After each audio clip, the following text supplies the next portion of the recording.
School থেকে admit দেওয়ার জন্য ডেকে পাঠিয়েছিল, তাই বাড়ির সমস্ত কাজ কমপ্লিট করে বাবানকে নিয়ে বেরিয়ে পড়লাম স্কুলে অ্যাডমিট আনতে যাওয়ার জন্য।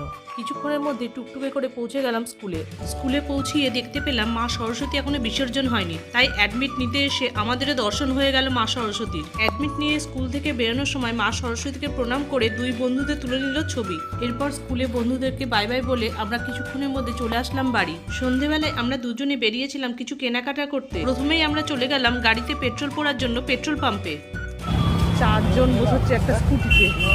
গাড়িতে পেট্রোল ফুল করে দোকানে যাওয়ার সময় দেখতে পেলাম ভীষণ ভিড়, তাই আর ভিড়ের মধ্যে কেনাকাটা করতে না গিয়ে চলে গেলাম গঙ্গার ধারে। কেন কলেজের কাছে গঙ্গার ধারে গিয়ে মনে হলো এখানে যেন মেলা বসেছে। এত ভিড় গঙ্গার ধারে এর আগে কখনোই দেখিনি। যাই হোক, রাস্তার ভিড় দেখতে দেখতে আমরা চলে গিয়েছিলাম দুয়ারে খাদ্যশ্রী ফুড কোর্টে। এখানে গিয়ে দেখা হলো পুরনো স্টুডেন্ট লক্ষ্মীর সাথে।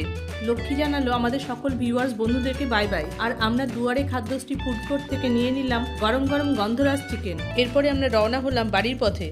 রাস্তায় অতিরিক্ত ভিড় দেখতে দেখতে কিছুক্ষণের মধ্যে আমরা চলে আসলাম বাড়ি।